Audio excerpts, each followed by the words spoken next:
leadership and invaluable contributions to the business, hospitality, and political communities in Philadelphia. Whereas A. Bruce Crawley holds a Bachelor of Science in Marketing in Management from St. Joseph's University and a Master's degree in Journalism from Temple University, laying the foundation for a distinguished career in business, communications, and public service. And whereas, in 1989, Mr. Crawley founded Crawley, Haskins, Sloan PR and Advertising and served as president, further contributing to the growth of the communications and public relations industries.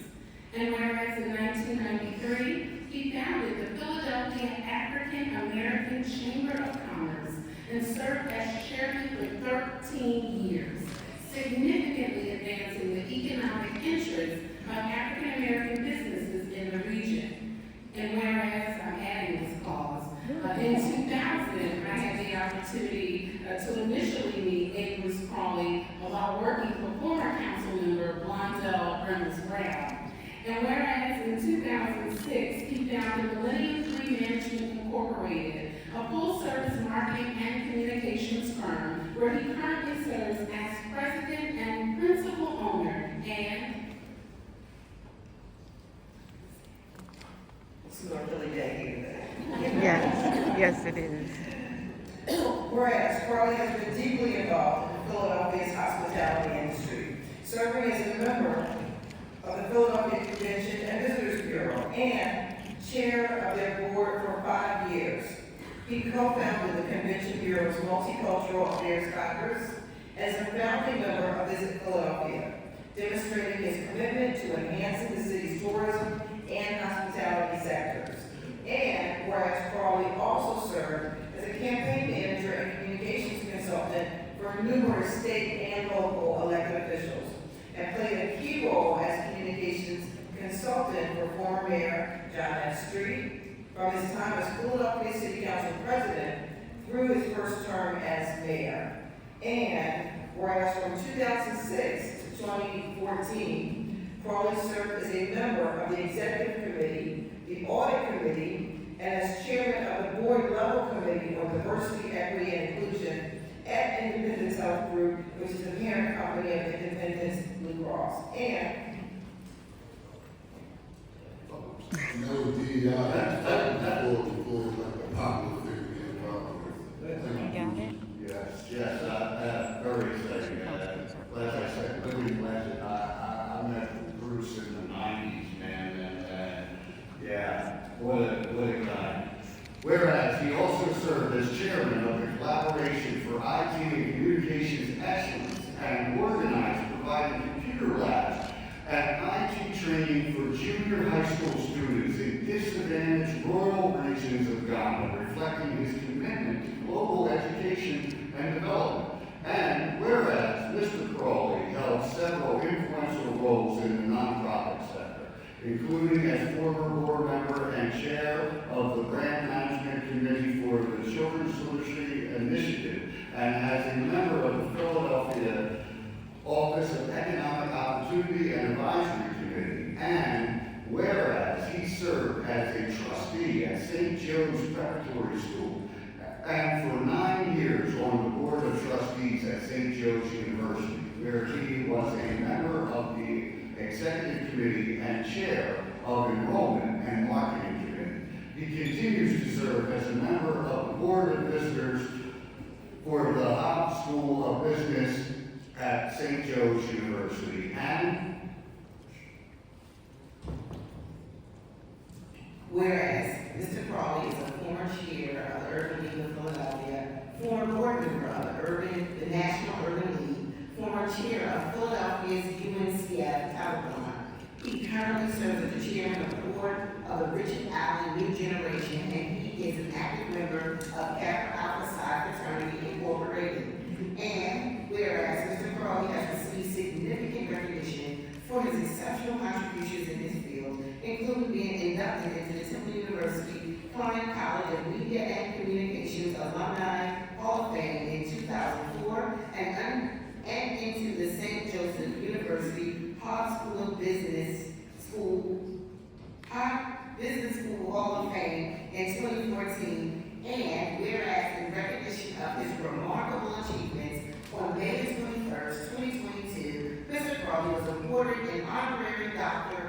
of name letters from St. Joseph University during his commencement ceremony, where he also delivered the commencement address to the university's advanced degree graduates. And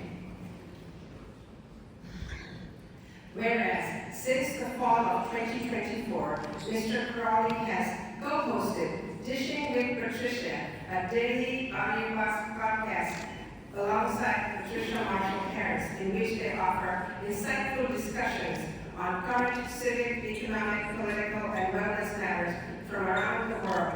Now, therefore be it resolved by the Council of the City of Philadelphia, hereby thanks A. Bruce Crawley for his contributions to business, hospitality, and political communities in Philadelphia. Further resolved that an engrossed copy of this resolution be presented to A. Bruce Crawley as a testament of the sincere appreciation of this legislative body. Thank you so much.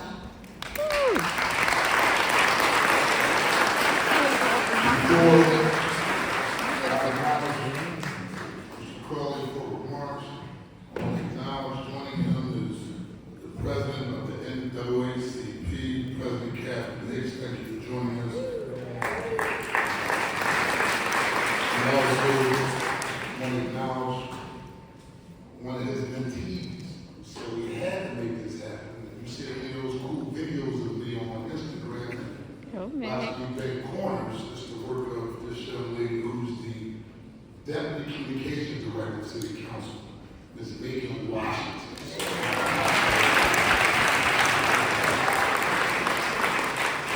The floor is yours, Mr. Bruce Crawley. The floor is yours, sir. Thank you very much. I want to begin my brief remarks today by extending my most sincere appreciation to each of the members of the city's most important legislative body. You directly represent the interests of each of the city of Philadelphia's 1.5 million residents and each of its neighborhoods. You introduced and passed the laws that govern this great city. It is you, the city council, who are responsible for approving the mayor's annual budget, which amounts to $6.4 billion this year. So let me say, as a native of my beloved North Central Philadelphia, and as a lifelong resident of this city, that I am extremely humbled that you somehow made time in that demanding schedule to pass a resolution thanking me for my contributions to the Philadelphia political, business, and hospitality communities. Your resolution covered my leadership roles in the business, hospitality, and political communities. And quite frankly, I hope you don't mind if I choose not to speak about any of that today. Instead, I would rather talk about the responsibilities we all must share and what our predecessors often described as quote-unquote living through interesting times. When I was a young man, I thought like many of us did, but the people who were saying that they hoped we would live in interesting times were wishing that the people whom they were speaking would actually enjoy what life would bring them in the future. In fact, it was completely the opposite. That statement was actually meant as a dismissive curse. And in using the word interesting, they meant times that would be filled with challenge, great difficulty, turmoil, wars, and strife. I bring that up to remind us all that we are right now indeed living in interesting times. And this has been by design. I was fortunate to see a wonderful movie years ago called Watch That. Anybody here ever seen that movie? It was about a popular music company in the South, and it used residents in those communities to define each musical genre that the company produced: rock and roll, jazz, etc. When it came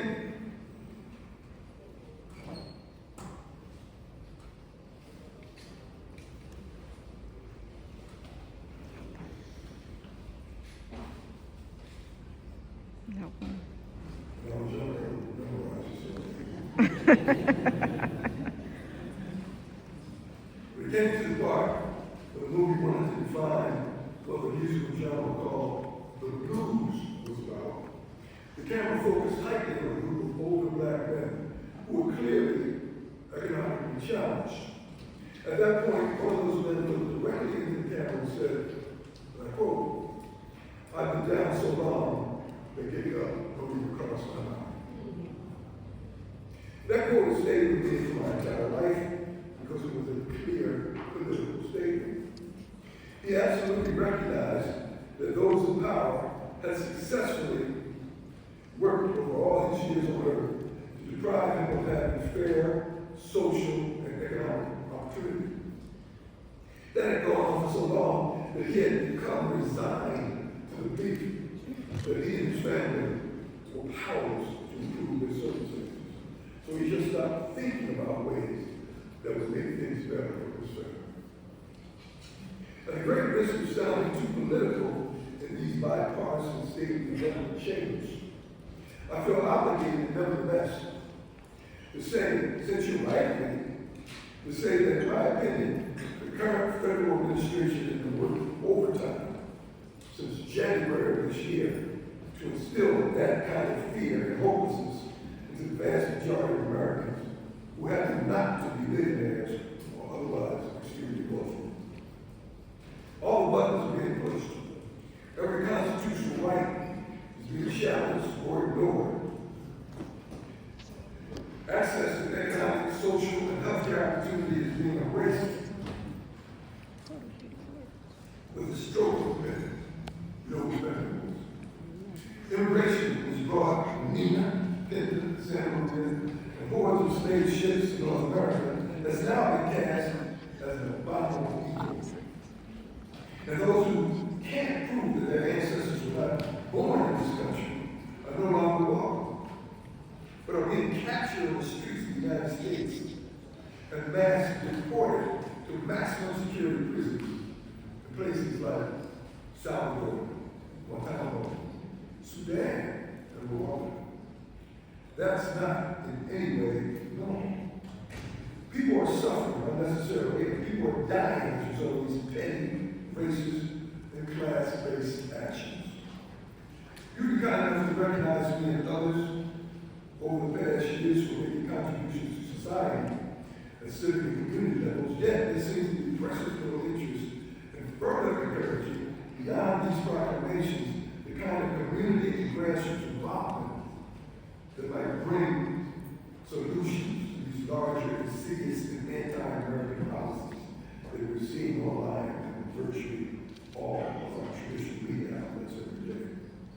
With that, I want to sincerely thank you for today's recognition, but I also want to strongly encourage each of you to do all in your great power to help to restore fairness, equity, and opportunity to this country.